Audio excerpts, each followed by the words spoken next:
All right. Well, I'm glad to see that everybody's back again.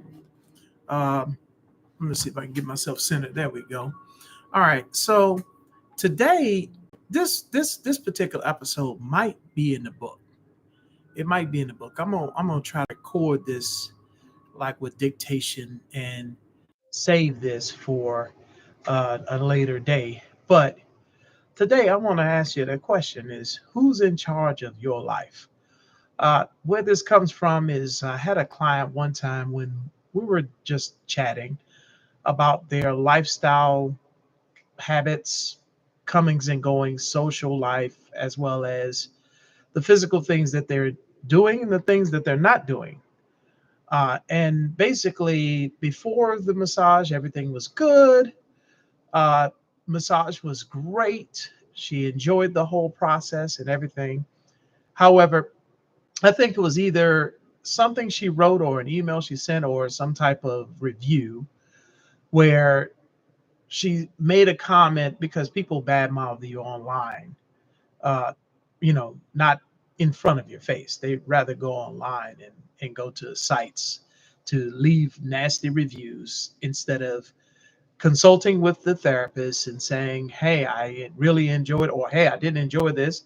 And so the therapist can have an opportunity to make it better because we don't know as therapists what you feel. And, our objective is to take the stress. I call it the mess, like the dirty laundry, and clean it up. So basically, we're cleaning dirty laundry. All the dirty laundry is all the stress that you've accumulated over the week, months, years, or whatever, however long it's been since you had your last massage session. Because I treat it like dirty laundry because that's exactly what stress is. If you do not take care of yourself, you do not have habits that are benefit your overall well-being. And I always tell the tenets of life are hydration, stretching, and rest. And I go into other chapters about what rest is. Rest is not sleep. Rest is when you turn that secretary off in your mind and you're thoughtless without a phone, without a computer, without a TV, without any music, with any vocals. It could be just sitting in a room quiet and listening to yourself breathe. When you turn that thought process off, your secretary, and you take a few minutes, somewhere between 15 to 30 minutes per day, you're resting. So, anyway, that's a habit. That's a good habit. The talk for today is sometimes we have habits that we used to have as kids that were very helpful, and somehow they got lost in the shuffle of becoming an adult. And one of the key habits that I talked with a client today about was stretching. You know how when you were a kid, you used to reach up, and pull everything up and take a deep breath and just enjoy that breath. And then you brought your arms down and everything just felt great and fantastic. And you felt revived, alive, and full of energy. Some folks don't even know how to do that anymore because they haven't practiced it. I told my previous client that basically, as adults, we have plenty of knowledge that never manifests into wisdom. The only way you can go from knowledge to wisdom is you have to have a engine to push it to wisdom, meaning a cycle of actions, a set of habits that you have that basically are beneficial to you on an ongoing basis to for your health in many different ways. An example of that would be like brushing your teeth. You brush your teeth not because you don't want to go to the dentist. You brush your teeth because you don't want to be a yuck mouth. You don't want your teeth falling out your mouth, and you want to be able to chew your food and actually enjoy it. So you brush and floss your teeth. Those are preventive habits that basically you learned as a kid, and then you took them on into your adulthood. Same thing as well as putting your shoes on your feet. You don't walk around barefooted. I hope not. Not over broken glass, nails, and everything else that could be on the street, along with oils and anything else that could cut your feet and cause an infection. So you do wear clothes because I haven't seen too many naked people going down the street, for a casual walk. It's not a nudist colony, so I don't expect to see that.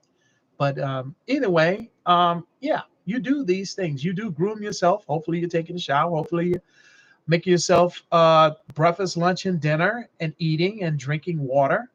These are all beneficial habits. They promote health and wellness.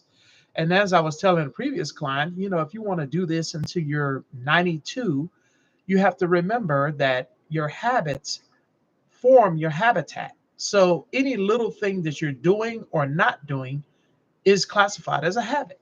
So if you're wanting to lose weight, for example, I tell everyone, I've never met anyone who's eaten one Krispy Kreme donut and gained 50 pounds. No, it takes quite a few of those donuts to actually start to put on all their weight from all the empty sugars that you're eating and lack of activity. Because I asked them, how often are you exercising?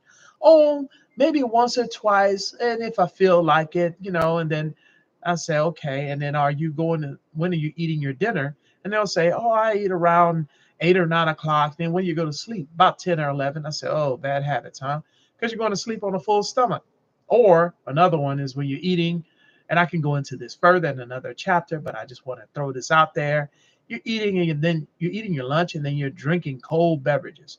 Well, you're cutting off the circulation that's causing or slowing down the circulation around your stomach because your blood is that 98.6 that's going to cook the soup of your food along with the enzymes that are in there. They're going to help break it down. When you bring in cold, you cause vasoconstriction. That means you make the vein walls thicker. Okay. So basically, that blood now is it, and everything in between can't really, or the body fluids cannot diffuse properly. Okay, because you're now slowing the blood down and you're slowing the digestion down. But that's a neither there for tangent, but it's good for conversation here for who's in charge. Are you in charge of your habits? Because going back to that client that was complaining about that the I think she said that, oh, he made it seem like it was my fault. I'm thinking to myself, who's in charge? Is someone else living in your body that we need to know of? Do we need to call the Vatican, or we need to call the local ministerial staff in order to perform an exorcism? Do we have one of those on our case? Because last time I checked, you were born in that body and you walked in here with that body. So I assume you're the person behind the driver's wheel, holding the steering wheel and keeping everything going. So that little anecdote is good segue into what I really want to get into, which is when you're talking about who's in charge of your habits? Because if you're just walking or running on a hamster wheel, what does that look like? Well, let's say typical person, they wake up in the morning, they go get their coffee, eat their breakfast, get ready, take a shower, get ready for work, or in no particular order, get ready for work, drive to work, go to work, spend the 8 hours of work, eating lunch at work, then come back into traffic, go back home, take off their clothes, shoes, take a shower, get ready for bed, sleep for whoever knows how many hours, and then repeat that cycle over and over again. You ask them how their day was, and they said, oh, it's the same old, same old. You've heard it over and over again. It's just it's blah. It's nothing spectacular, nothing to write home about. And I'm thinking to myself, you're on a hamster wheel. You have not taken a break. Even if you go to a Kennedy Center performance, they do give you an intermission. You go to NASCAR, they give you a break somewhere in between the horse races. They give you a break. You don't give yourself a break. And that was one of them childhood habits that you got rid of. You used to take naps in them, when you were small, you felt energetic. A little power nap got you on your way for the second half of your day. That was like an intermission. But as an adult, you may not be able to take that nap, but you could sit in silence and quiet without your phone and turn off that secretary, say, hey, you go take a lunch. That secretary is that part of your brain, that left side that's going to keep things going. Boom, boom, boom, according to schedule. Do not feel guilty when you stop and take rest, because this is for you. I don't know why people feel guilty about not doing something and actually relaxing for a moment. Just pause, take a break, pause from your day. 15 to 30 minutes is recommended. Go ahead and just woosah for a minute. Let everything go. Let go of all the worries and the responsibilities to allow your brain to just reboot. Excuse me. So that's just a part of having those habits. So I'm giving you the knowledge. This is like food for thought. This is not the chicken soup for the soul. As I said before, this is your full meal, the Thanksgiving meal that you didn't want to cook, that's on a daily basis to nourish your body all the way around, day in and day out. And I wanted to let you know a little thing about habits. Habits do form your habitat. They form your environment. They form the circle of friends that you have around you and your social. They form your emotional environment. They form your energy levels too, because some people are so low energy that they don't even take inventory of what are they doing that is actually depleting them of their energy. Case in point, though, number one thing that takes all the energy out of folks is how much sleep they're getting. Quality sleep, not just laying down with your head. Some people say, I can't go to sleep unless TV's on. Nay, nay. Turn off all the lights. That includes your computer, TV, and your phone. Turn it off. Nobody needs to call you at this time of the night. If it's an emergency, I guarantee you, it's unless it's something like a baby being born or somebody you're expecting a baby, or someone's on their deathbed, then that's a different thing. Put that thing on buzz, but no lights. Because basically, I'm gonna give you the simple scientific reason why you want to definitely turn the lights off. When you reach, and I mean you reach that hour, everybody knows that hour. You know that hour inside your body. When the Sandman comes to visit, that's when your eyes and everything gets heavy, your body gets all warm and cozy, and it's that onset of sleep that your body is putting you on. That is when the train for the sleep train is coming in, the night train, I like to call it. That's when you're supposed to get on board to get ready to go to sleep. If you miss your train, I guarantee you what you're going to have is a whole flurry of things to do inside your mind. You're going to start thinking about all the things that you didn't get done during the day. And now your mind is going to be like a busy bee or a whole swarm of bees going around, and you're not going to be able to rest. And you're going to be tossing and turning, having all kind of crazy dreams, maniac going on in your head. And you're not going, and it's going to be like a party going on. You might even get up and do the one thing I don't want you to do, which is you're going to run to the refrigerator because you're going to emotionally eat. And you should not be eating, hear this and hear it good, 3 hours before you hit that bed. Okay? You shouldn't be drinking water 2 hours before you hit that bed. And I'm going to give you another number. You shouldn't be drinking any kind of coffee 10 hours before you go to sleep. Now, when that Sandman hour does come, you need to be in bed, already dressed and showered and ready to go, nice and cozy in whatever your bed attire, your ritual is, and go to sleep. And whatever that number of hours is, everybody's a little different. I'm thinking it's somewhere in between 7 and 10.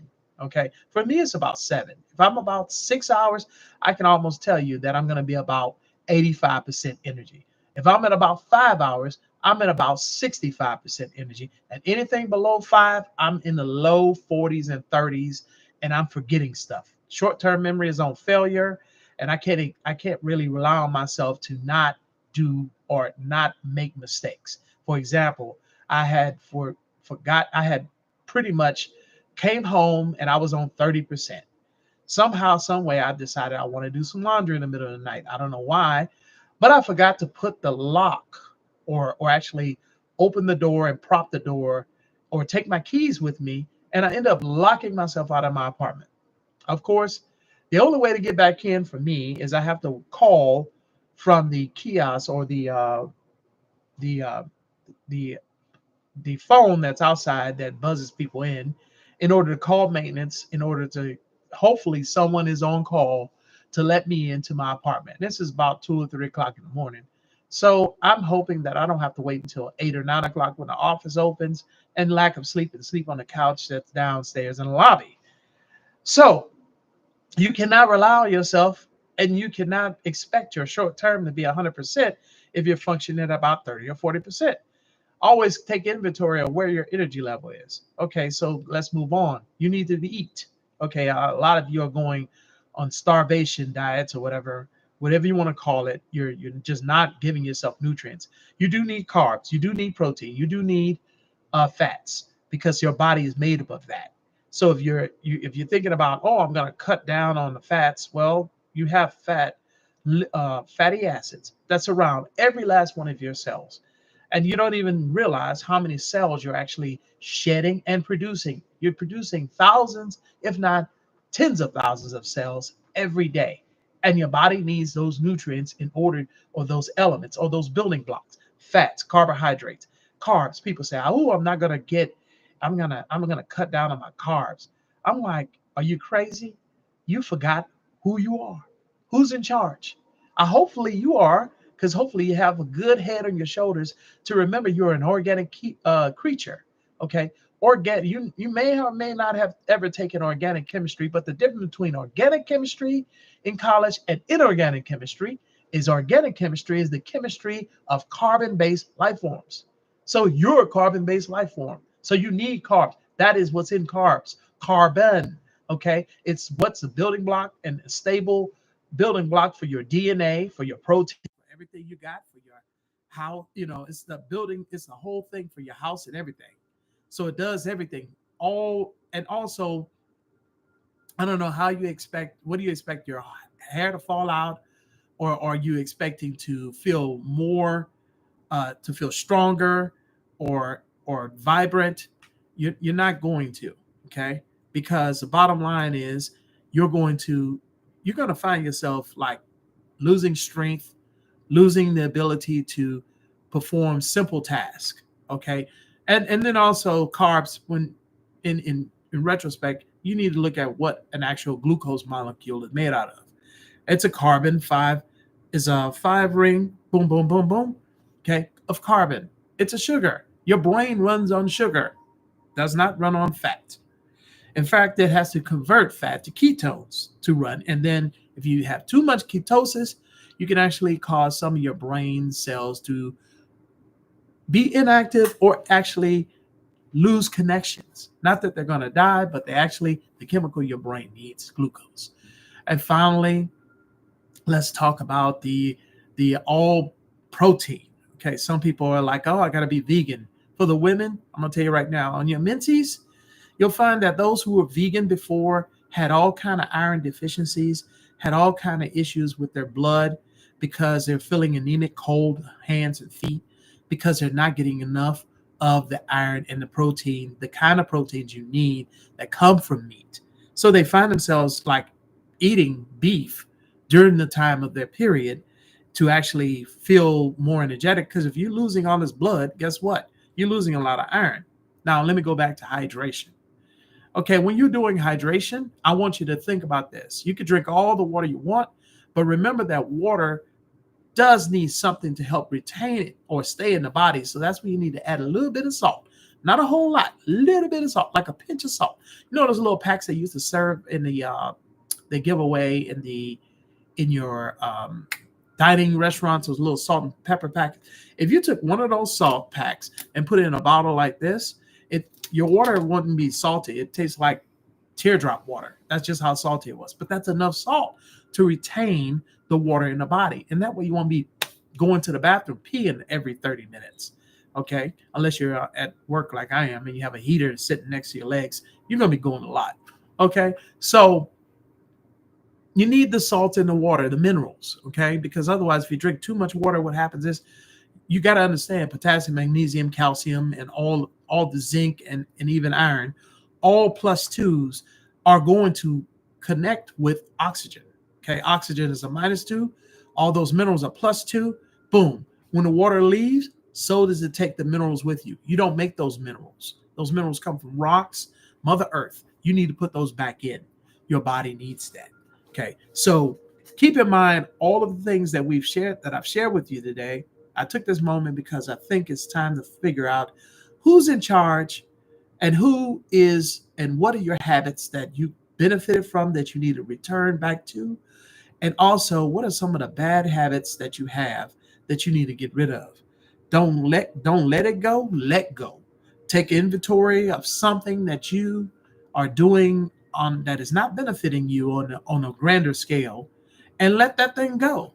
Okay? Because you can't possibly put anything more on your plate until you get rid of something. Take that home with you and let that digest and ruminate. I know I gave you a lot, but just remember that I'm probably going to put all of this in the book. So I'm hoping to have this book ready for you by my birthday in August, but we'll see how well this goes. All right. Have a blessed day, and I hope you stay hydrated and stretch every morning.